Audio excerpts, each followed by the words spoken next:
Hello, this is Denise from Counseling for Quality Living with another talking point. A client this week suggested that I share these remarks and comments about the subject of control. She felt that it would be very helpful for others to hear, and I agree. So here we go, talking about control and our need to control. In order to meet our human needs, all of us must feel that we are in effective control of our lives. Some early examples. A group of little boys build a fort and in their cryptic handwriting put out a sign, "No girls allowed." That is an attempt by those little boys to control their physical environment, who can come in and who can come out. Some people have a difficult time just serving on a committee. They need to chair the committee. And very often, they're pretty good at it. And some of us simply want to control what we eat for dinner, or perhaps that our dinner is eaten at 6 p.m. on the dot. Those are harmless examples of how we may seek to control the events and the people in our lives. But it would do us well to realize that we do seek to control in an attempt to organize the things that happen to us and the people in our lives. Control can get us into trouble, though, in two important ways. One, when we try to control other people.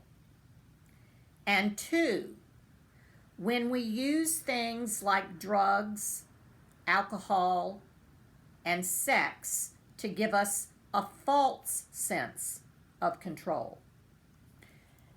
Dr. Glasser said this about control. This is a direct quote. "It is hard, if not impossible, to love someone who wants to control and change you. It is also almost impossible to love someone that you want to control and change." Very, very powerful words.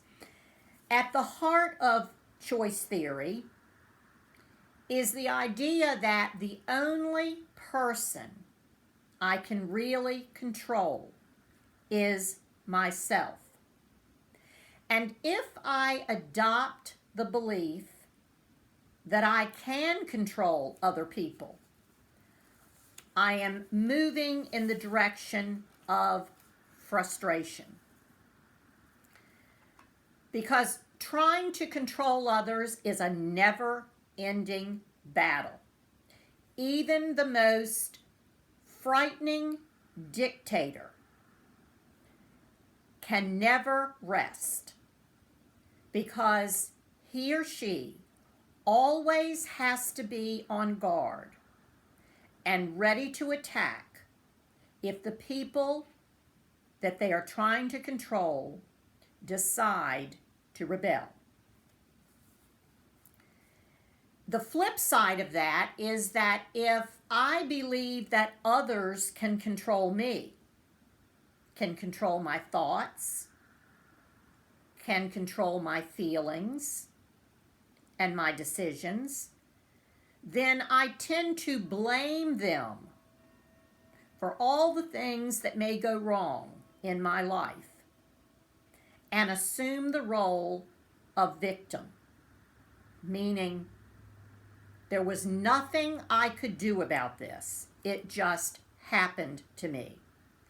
And when we adopt that belief, we first of all deprive ourselves of many learning opportunities, but we fail to find solutions.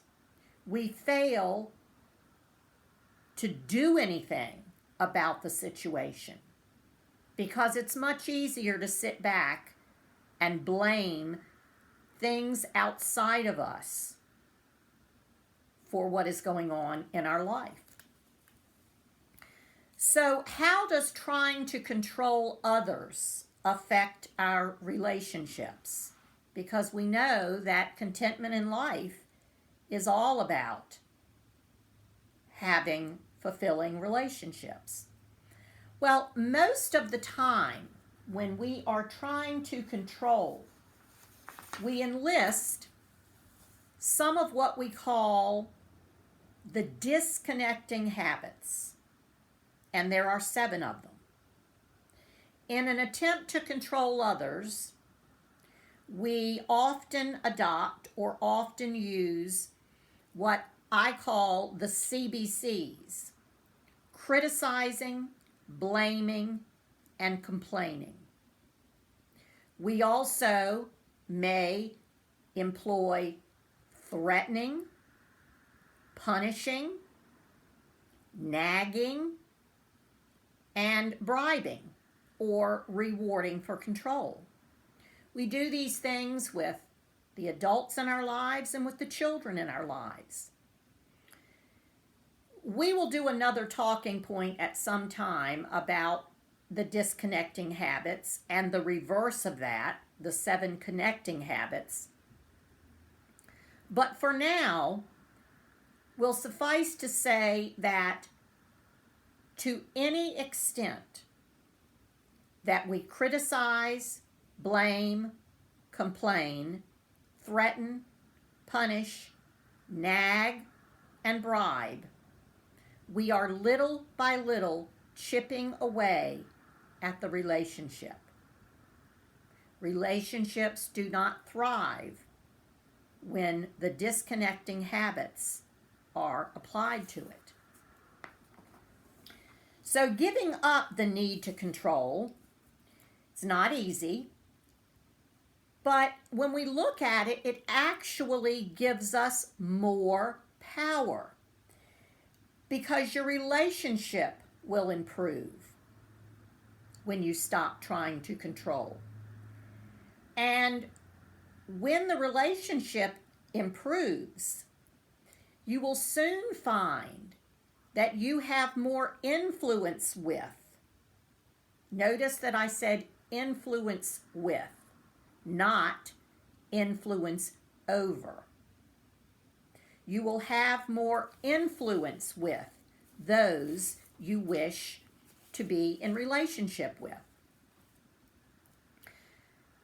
Giving up the need to control also requires us to accept differences.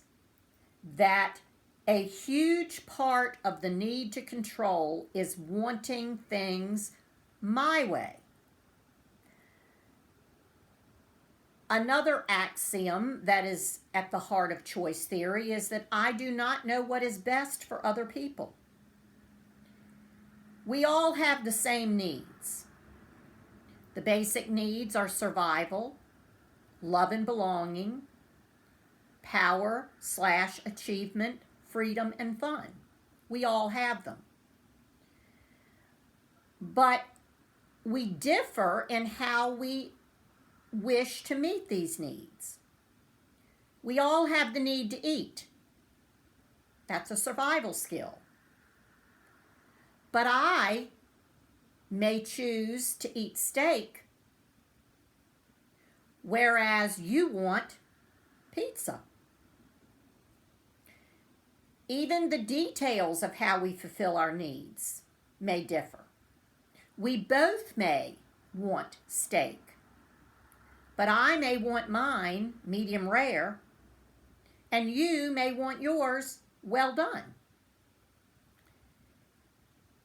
To the extent that we can respect the fact that other people, including those nearest and dearest to us, want different things than we want, we can live in harmony. But if we cannot respect these differences, if we cannot adopt the belief that I do not know what is best for other people, and the only person I can control, should control, is myself. If we cannot adopt those beliefs, then we will choose to live in conflict. In a nutshell, we try to control ourselves, other people, and other situations in order to meet our needs or to get what we want. Everyone needs a certain amount of control. And the key word here is everyone.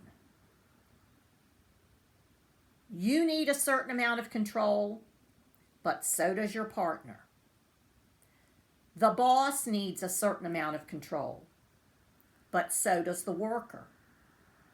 The parent needs a certain amount of control, but so does the child. When we fail to recognize that the other person also has a need to control in their life, the stage is set for conflict. So perhaps today we can all take a few moments to think about our own behaviors, to ask ourselves, do I act in ways that make people believe that I know what's best for other people? Do I truly understand that the only person's behavior I can control is my own? And that seeking to control other people takes away their choices and their freedom and chips away at relationships? And perhaps to think about and maybe even to jot down, if you journal, to write in your journal about ways that you may find yourself trying to control others. And think of things that you might be able to do to lessen the amount of control that you try to exert on other people.